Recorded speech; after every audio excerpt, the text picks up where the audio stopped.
आज सामान्य हिंदी क्लास 2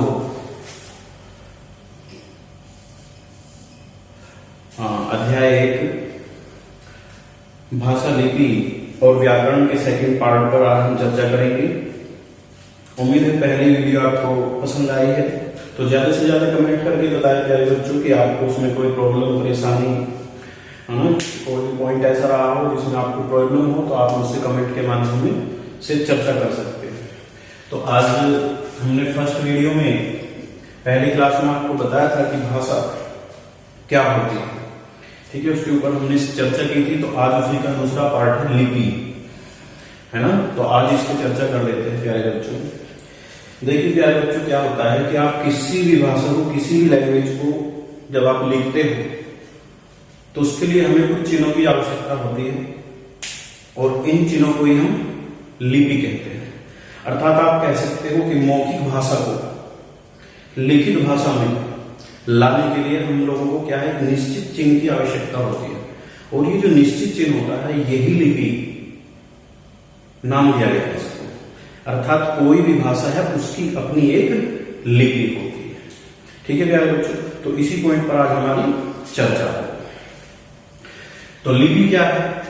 भाषा के लिखने के ढंग को, जो भी आपकी भाषा है उसके लिखने के ढंग को हम प्यारे बच्चे लिपि कहते हैं। क्या कहते हैं? लिपि कहते हैं। तो अगर आपसे कोई भी क्वेश्चन करता है कि लिपि क्या है, तो मात्र आपको ये बोलना है क्या, कि लिखने के ढंग को, कोई भी भाषा है उसके लिखने का जो ढंग है, जो तरीका है, वो आपका लिपि कहलाता है। अर्थात जो भी आपकी मौखिक भाषा है, ठीक है, उसको लिखित भाषा के रूप में लाने के लिए हमको निश्चित किए गए चिन्हों की आवश्यकता पड़ती है, और ये निश्चित चिन्ह ही लिपि कहते हैं।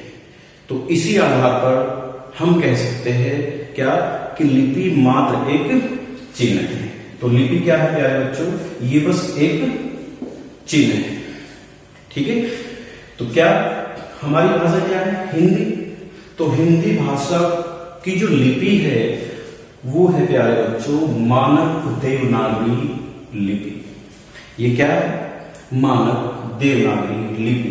काफी एग्जाम में जहां भी आपका हिंदी का पार्ट आता है, वहां पर कई हजार कंपटीशन के अंदर बेटा ये कई बार आपका क्वेश्चन पूछा गया। तो बहुत इंपॉर्टेंट पॉइंट है आपका क्या, कि हिंदी भाषा की लिपि क्या है? मानक देवनागरी लिपि, ठीक है प्यारे बच्चों। तो जिसको हम देखो दो नाम बोल सकते हैं इसके, है ना। अगर आपके ऑप्शन में ऐसा हो जाए कि मानक देवनागरी लिपि नहीं है, तो वहां पर क्या, लोक नागरी लिपि, या इसको शॉर्ट में हिंदी लिपि भी हम कह सकते हैं। तो प्यारे बच्चों ये तीन नाम से आपको आपके ऑप्शन में मिल सकती है ना। क्या, कि हिंदी भाषा की जो लिपि है वो क्या है, मानक देवनागरी लिपि, जिसको हम क्या कहते हैं प्यारे बच्चों, लोक नागरी लिपि, या हिंदी लिपि भी हम इसको कहते हैं, ठीक है। तो जिसका विकास किससे हुआ? तो ये क्वेश्चन भी कई बार आपका रिपीट होता रहता है एग्जाम के अंदर। क्या, कि हिंदी की जो लिपि है देवनागरी, मानक देवनागरी लिपि, या लोक नागरी लिपि, या फिर हिंदी लिपि, इसका विकास किससे हुआ है? इसका विकास ब्राह्मी लिपि से हुआ है। किससे हुआ है प्यारे बच्चों?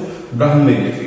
अच्छा, ब्राह्मी लिपि आपने सुना होगा, जब हिस्ट्री पढ़ते हैं तो वहां बौद्ध धर्म की चर्चा होती है। बौद्ध ग्रंथ जितने भी है ना, वो इसी भाषा में लिखे गए, ठीक है प्यारे बच्चों। यहीं से मिला हुआ है, जैसे पाली भाषा है ना, तो फिर एक प्राकृत भाषा भी आपने सुनी होगी, ठीक है। तो ये सबसे प्राचीन भाषा लिपि है आपकी ब्राह्मी लिपि, जो कि एक प्राचीन लिपि है। इसका समय जो है, ब्राह्मी लिपि का जो समय है वो 5वीं सदी माना गया है। कौन सी? 5वीं सदी। और आप 5वीं सदी महात्मा बुद्ध से रिलेटेड है, ठीक है प्यारे बच्चों, है ना। उनके समय का कार्यकाल होता है, जिससे हिंदी, बांग्ला, गुजराती आदि लिपियों का भी उदय हुआ है, ठीक है। तो मैं एक बार रिपीट कर देता हूं, क्या है, कि हिंदी भाषा की जो लिपि है वो मानक देवनागरी लिपि है, जिसको लोक नागरी लिपि या हिंदी लिपि के नाम से जाना जाता है, और जिसका उदय किससे हुआ है प्यारे बच्चों, इसका उदय हुआ है ब्राह्मी लिपि। और ये ब्राह्मी लिपि क्या है, ये 5वीं सदी में इसका चलन था, ठीक है ना, बोधकालीन समय जो होता है आपका वो समय था, और वहां पर ये जो है बड़ी मात्रा में इसका प्रयोग किया जाता था, ठीक है, जिससे किसका, हिंदी, बांग्ला, गुजराती आदि भाषाओं का जो है, लिपियों का जो है सॉरी, वो उदय हुआ, ठीक है प्यारे बच्चों।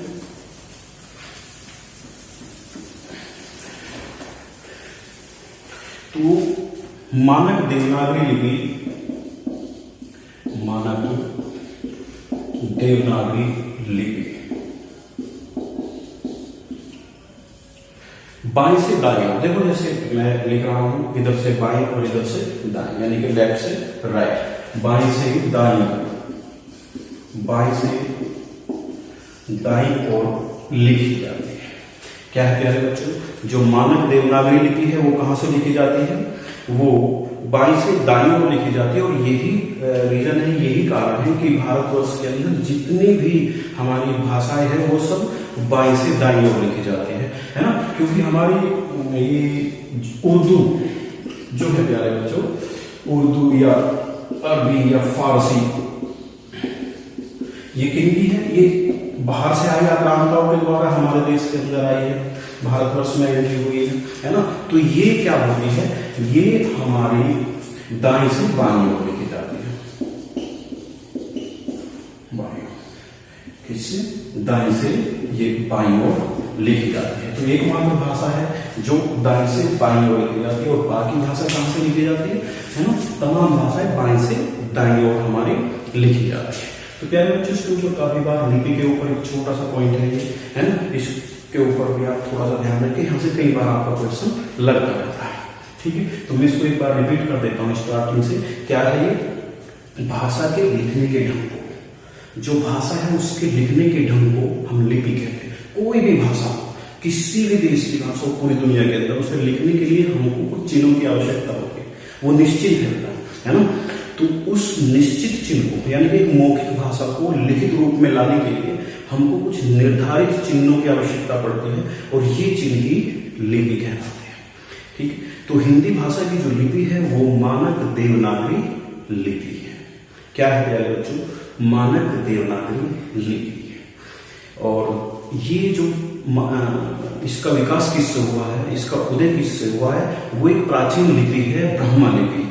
5वीं सदी में इसका बोधकालीन जो महात्मा बुद्ध हुए हैं, है ना, वहां पर इसका खूब बोलबाला था, ठीक है। तो वहीं से इसका उदय हुआ है। हिंदी के अलावा बांग्ला, गुजराती, बहुत सारी जो भाषाएं हैं इंडिया में, उनकी लिपियां सब इसी से लिखी जाती है, मानक देवनागरी लिपि से। मानक देवनागरी लिपि को 2 अन्य नामों से जाना जाता है, हिंदी लिपि डायरेक्ट कह सकते हो, या लोक नागरी लिपि के नाम से हम प्यारे बच्चों इसको बुलाते हैं। मानक देवनागरी लिपि बाईं से दाईं ओर लिखी जाती है, और यही कारण है कि पूरे भारतवर्ष के अंदर जितनी भी लिपियां है ना, वो बाईं से दाईं ओर लिखी जाती है, और बस केवल उर्दू भाषा ऐसी है जो दाईं से बाईं ओर लिखी जाती है, ठीक है प्यारे बच्चों। तो हम बात कर लेते हैं, ये क्वेश्चन, ये पॉइंट यहां से जो है बहुत ही इंपॉर्टेंट है आपका, जो मैं बताने वाला हूं।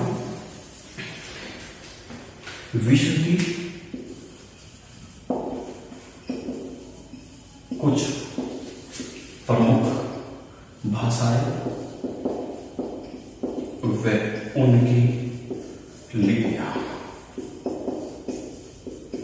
तो ये क्या है प्यारे बच्चों, विश्व की कुछ प्रमुख भाषाएं हैं और उनकी लिपियां। देखिए, विश्व की है, विश्व बहुत बड़ा है, बहुत सारे देश हैं, उनकी अपनी अलग अलग हो सकती है, लेकिन मैं यहाँ कुछ महत्वपूर्ण आपको बताने वाला हूँ। महत्वपूर्ण तो हमारी सबसे इंपोर्टेंट हमारे देश की है, उन्हीं के ऊपर हमारे यहाँ ज्यादातर क्वेश्चन लगते हैं, ठीक है प्यारे बच्चों। तो केवल अपने देश की जो भी भाषा है, उनकी जो लिपियां है, बस आप उनको बहुत अच्छे से तैयार करें, वहीं से आपको एक क्वेश्चन होने वाला है, ठीक है प्यारे बच्चों। तो ये है आपका भाषा, और यहाँ पर है आपकी लिपि। ये मोस्ट इंपॉर्टेंट पॉइंट है प्यारे बच्चों आपका, ठीक है। भाषा, लिपि। तो पहली भाषा जैसे हम लोग लेते हैं पंजाबी, कई बार आपकी एग्जाम में पूछा गया है पंजाबी जो भाषा है उसकी लिपि क्या है? ये है गुरुमुखी लिपि। गुरुमुखी लिपि तो बहुत इंपॉर्टेंट है, अल्टीमेट क्वेश्चन है आपका, है ना। पंजाबी जो भाषा है उसकी लिपि क्या है? गुरुमुखी लिपि। दूसरा है हमारा, दूसरा है प्यारे बच्चों हिंदी, संस्कृत, मराठी और नेपाली। संस्कृत, मराठी और ये प्यारे बच्चों नेपाली। तो ये देवनागरी लिपि, तो इसका नाम क्या है प्यारे बच्चों? देवनागरी लिपि, रूसी भाषा। तो इसकी है रूसो। क्या है? रूसो। उर्दू, अरबी, फारसी। तो ये है प्यारे बच्चों फारसी। और पांचवा है आपका अंग्रेजी, French, Polish, German, French, Polish, German, Spanish. तो ये सब रोमन लिपि में लिखी जाती है। रोमन लिपि ये किस में लिखी जाती है? ये सब रोमन लिपि में लिखी जाती है। प्यारे बच्चों ये जो 2 पॉइंट है हमारे पहले, ये सुपर इंपॉर्टेंट है। यहीं से आपके कई बार रिपीट ये आपका क्वेश्चन रिपीट होता रहता है। ठीक है प्यारे बच्चों, तो एक बार देख लेते हैं फिर इसको। विश्व की कुछ प्रमुख भाषाएं और उनकी लिपियां। तो भाषा पहली पंजाबी लिपि, इसका पंजाबी भाषा, इसका क्या है? गुरुमुखी लिपि। हिंदी, ये बहुत इंपॉर्टेंट पॉइंट है, सबसे ज्यादा अगर मैं ये कहूं तो यही आता है बेटा, हिंदी लिपि। हिंदी, संस्कृत, मराठी और नेपाली। ये किससे होती है प्यारे बच्चों? देवनागरी लिपि। कई बार परीक्षा में ये क्वेश्चन पूछा गया है कि हिंदी के अलावा निम्न में से कौन सी भाषा देवनागरी लिपि में लिखी जाती है? तो प्यारे बच्चों ध्यान रखना, संस्कृत, मराठी, नेपाली। अनगिनत एग्जाम में ये क्वेश्चन आपका पूछेगा, बहुत इंपॉर्टेंट है, आने की संभावना रहती है। आप इसे अच्छे से अपने नोट्स बनाइए और इनको तैयार कीजिए। ठीक है, रूसी भाषा है रूसो, और उर्दू, अरबी, फारसी ये मुगल कालीन के समय की है ना, उन्हीं के द्वारा हमारे देश में आई। तो ये फारसी, ये भी आप कह सकते हो गल्फ कंट्रीज जो खाड़ी के देश आदि बने हैं, ये पहले आधिपत्य का होगा है ना। और अंग्रेजी, फ्रेंच, पोलिश, जर्मन और स्पेनिश रोमन लिपि। ठीक है प्यारे बच्चों, तो ये आपका एक लिपि का पॉइंट था। आपको मैं बता देता हूं कि अभी 2 दिन पहले उत्तर प्रदेश के अंदर उत्तर प्रदेश पुलिस उप निरीक्षक यूपीएसआई है ना, 6000 की वैकेंसी के लिए जो है विज्ञापन आने वाला है आपका। 6000 वैकेंसी आ रही है प्यारे बच्चों, है ना। तो हिंदी का बहुत बड़ा रोल है उसके अंदर। मुझे लगता है कि नेक्स्ट वीक या इसी वीक में ऐसे संभावना दी है न्यूज में कि ये 6000 की वैकेंसी जो है आपकी नेक्स्ट वीक में आने वाली है। तो प्यारे बच्चों हिंदी को आप उस लेवल पे लेके जाए कि आप टोटल 100 नंबर की हिंदी आने वाली है, तो 100 में से 90, 95 या है ना उसके समथिंग जो है आप इसको करें। ठीक है प्यारे बच्चों, और मैं आपको बता रहा हूँ कि 15 जुलाई से ऑनलाइन abhinavacademy.com ऐप पर आप लोग को मैं दूंगा ऐप, है ना। आप वहां पे ऑनलाइन जो है आपका पूरा सिलेबस यूपीएसआई का जो है वो स्टार्ट हो रहा है प्यारे बच्चों। ठीक है, तो आप उसे ज्वाइन कर सकते हैं। ठीक है ना प्यारे बच्चों, तो अभी आप बात कर लेते हैं इसमें से भाषा, लिपि और व्याकरण की। तो व्याकरण एक पॉइंट है आपका, है ना, तो व्याकरण की भी चर्चा इसमें हम कर लेते हैं। ठीक है प्यारे बच्चों,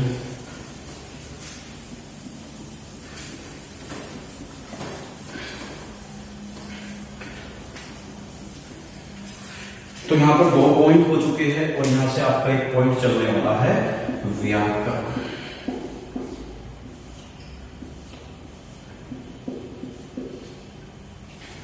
देखिए प्यारे बच्चों, यहाँ से 8-10 क्वेश्चन आपकी हिंदी के अगर हम बात करेंगे तो व्याकरण के अंदर बहुत सारा मैटर है, जिससे आपके 10 से 15 क्वेश्चन, मैं कहता हूं कि 10 से 15 क्वेश्चन आपके इस व्याकरण से आने वाले हैं। इसके नाम पर मत जाए, इसके अंदर बहुत सारे चैप्टर हैं और इतना इंपॉर्टेंट है जिसकी कुछ हद नहीं है। ठीक है, अगर आपको हिंदी सीखनी है तो व्याकरण आपको सीखना पड़ेगा। ठीक है, क्लास दर क्लास जैसे आगे बढ़ेंगे तो ये आपके पॉइंट क्लियर होते चले जाएंगे। मैं बात कर रहा हूँ फिलहाल एक एग्जाम की यूपीएसआई की, ठीक है ना, तो थोड़ा सा लेवल आपको ऊपर उठाना पड़ेगा अपने आप अपनी सोच को एक एसआई के लेवल पे लेके आना पड़ेगा जो बच्चे तैयारी करना चाहते हैं।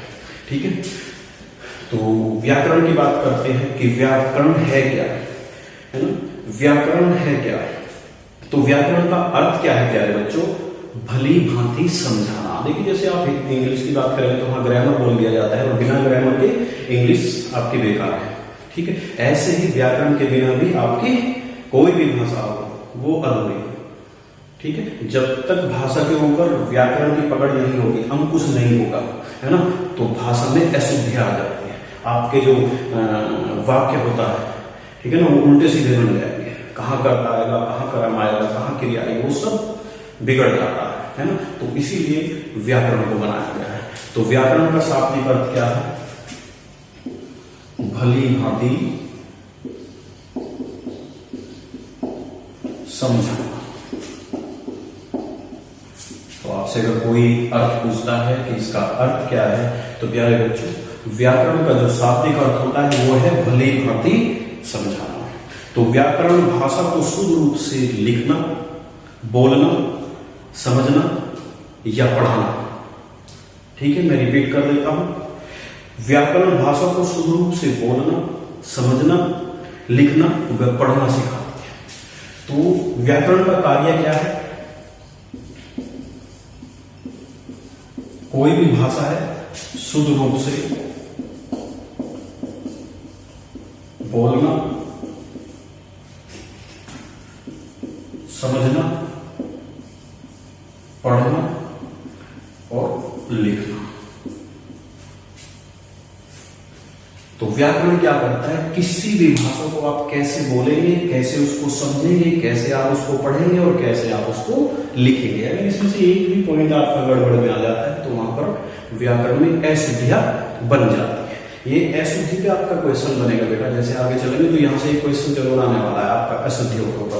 वो सब केवल व्याकरण की वजह से भी पकड़ा जाता है।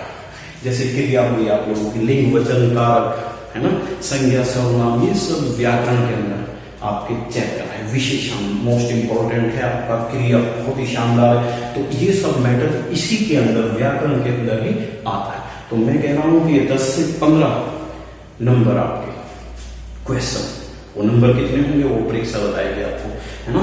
लेकिन यहाँ से ये बहुत इंपॉर्टेंट पॉइंट है ना। आज इसकी शुरुआत करते हैं और जैसे आगे बढ़ेंगे तो ये बहुत सारा मैटर आपको मिलने वाला है। ठीक है, तो व्याकरण का शाब्दिक अर्थ क्या है बच्चों, भली भांति समझाना, है ना। अर्थात इसका कार्य क्या होगा, कोई भी भाषा है, भाषा को शुद्ध रूप से कैसे हम बोलते हैं, कैसे हम उसको समझते हैं और कैसे लिखते हैं और कैसे हम उसको पढ़ते हैं, ये काम हमारा होता है व्याकरण से। व्याकरण के बगैर भाषा जो है वो अधूरी होती है। व्याकरण के बगैर क्या होता है, व्याकरण के बगैर भाषा जो है वो आपकी अधूरी होती है। और भाषा की पहली इकाई, प्यारे बच्चों, भाषा की जो पहली इकाई है वो वाक्य है। ये पहली इकाई हुई आपकी। कई बार यहीं से ये पॉइंट पे क्वेश्चन पूछे गए आपके कि भाषा की पहली इकाई क्या होती है। भाषा की पहली इकाई वाक्य है। और वाक्य किससे बनता है प्यारे बच्चों, वाक्य जो है वो बनता है शब्दों के मिलने से।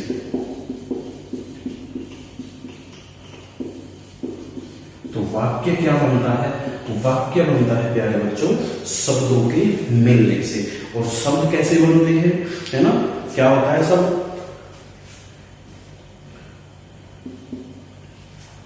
भाषा क्या है, भाषा आपकी भाषा की पहली इकाई है आपकी वाक्य। और वाक्य शब्दों के मिलने से बनता है। और वाक्यों में किए गए शब्द पद कहलाते हैं। वाक्यों में प्रयोग, किए गए शब्द वो क्या बन जाएंगे, वो पद बन जाएंगे प्यारे बच्चों। क्या बन जाएंगे, पद, है ना। और पद जो है वो वर्णों के मिलने से बनता है।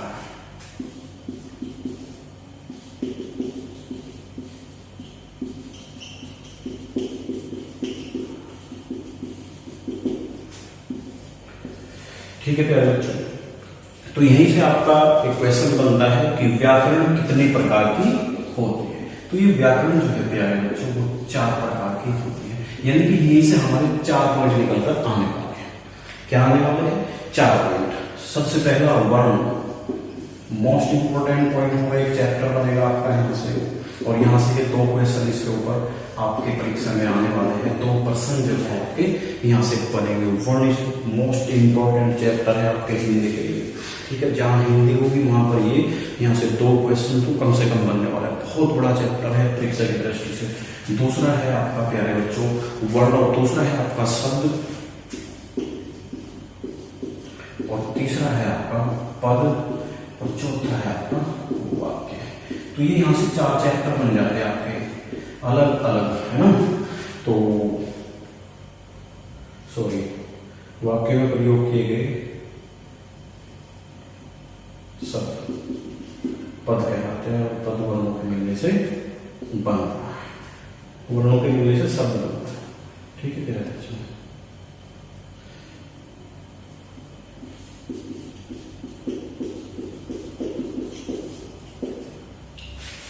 तो जैसे वर्ण मिलेंगे, तो वर्ण मिलने पर क्या होगा, वो आपके शब्द का निर्माण कर देता है।